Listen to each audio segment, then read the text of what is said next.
Hola, ¿cómo estás? Now, you're probably wondering about why am I filming in front of the Ecuadorian flag and why does it appear that I might be in the garage? It's because I am. And if you're living in the year 2020 in March, you probably understand why.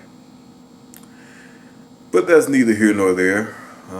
In this video, I'm going to talk about the present perfect. What's the present perfect? We have talked about so many things. We have learned so much. We have done it. See, in English, we have the present perfect as well. And you need two things in English: the word have, in whatever conjugated form that you might have it, and the action verb with a participle.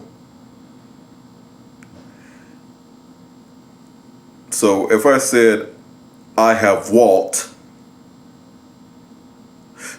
I needed the word have or has, depending on who you're talking about, and my action verb walk with the participle ed, walked.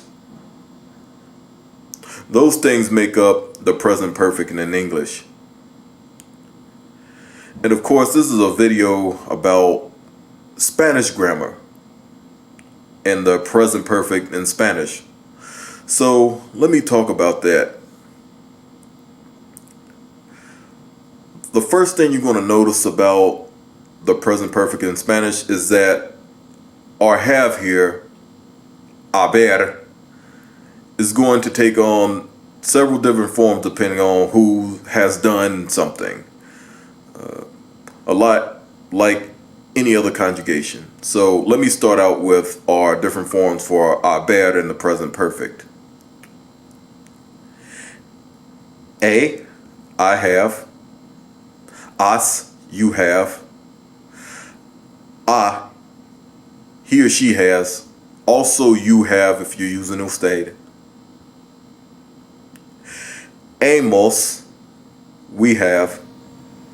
Han, they have or you guys have.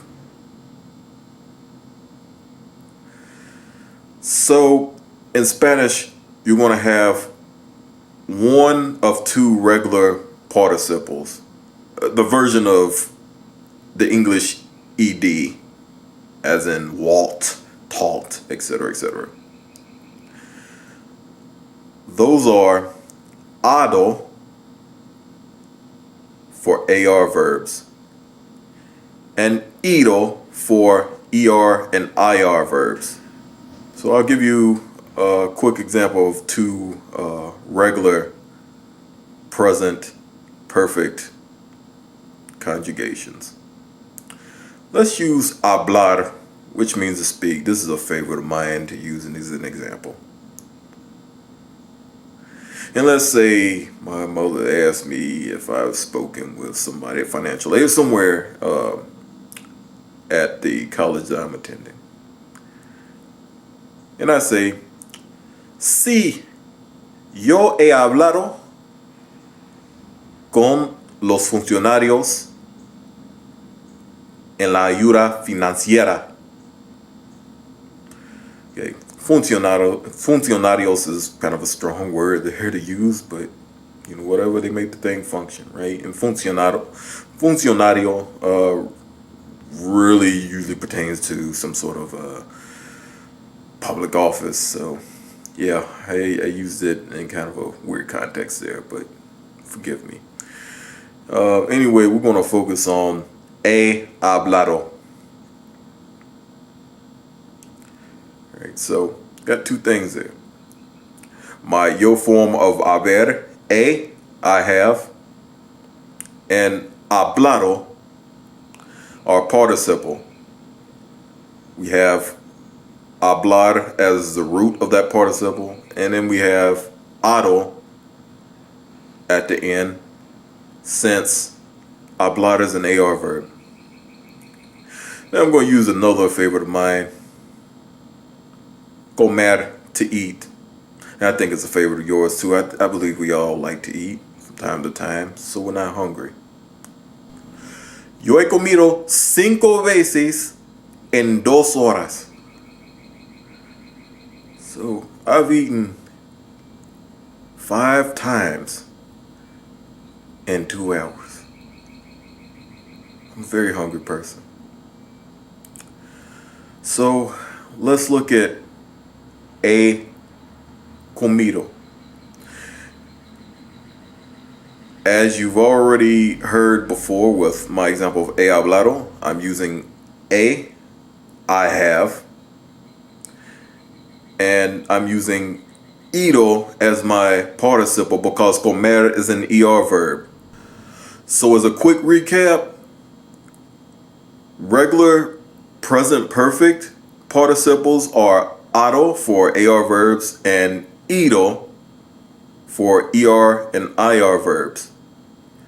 You always need that first part to be some form of haber, or have in this case. Has, hemos, han. And that all depends on who has done something. Now, as with just about every tense and mood in Spanish, and sometimes in English, there are irregulars, and there are quite a few of those in the present perfect.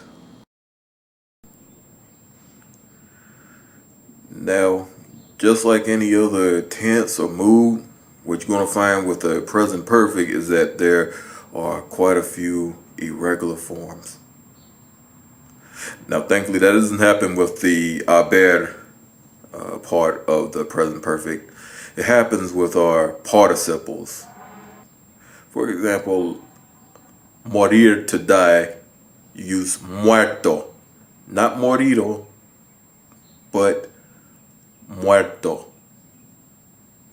Volver, to return, vuelto. Resolver, to resolve, resuelto. Abrir, to open, abierto. Imprimir, to print, impreso. Cubrir, to cover, cubierto. Descubrir, to discover, descubierto. Romper, to break, roto.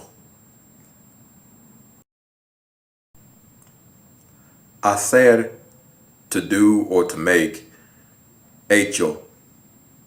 Now, you might see hecho sometimes on a product that's made from a Spanish-speaking country. For example, you might see on your t-shirt sometimes something is hecho en Honduras, or something might be hecho en Mexico. Right? So that's what you were looking at that whole time. Made in Honduras, made in Mexico. Decir, dicho. Ver, visto. Describir, descrito. Escribir, to write, escrito. So those are a few of the irregulars that you run into for the present perfect. Now, you still have to use one of those forms of haber that I mentioned for our first part of the regular present perfect. But those particular forms that I gave you, those particular verbs that I just mentioned, they are irregular, and you do have to use those forms for those specific verbs. That's just kind of how it happens. And that even happens sometimes when you're using a estar with one of those types of verbs. Like, so if I said it's broken, uy, está roto. Right? So I'm still using that irregular participle for those particular verbs across the board. Even if there's another opportunity to use that verb in that participle in another context and not with haber. And a lot of times that context is estar. Bueno, hemos repasado el pretérito perfecto.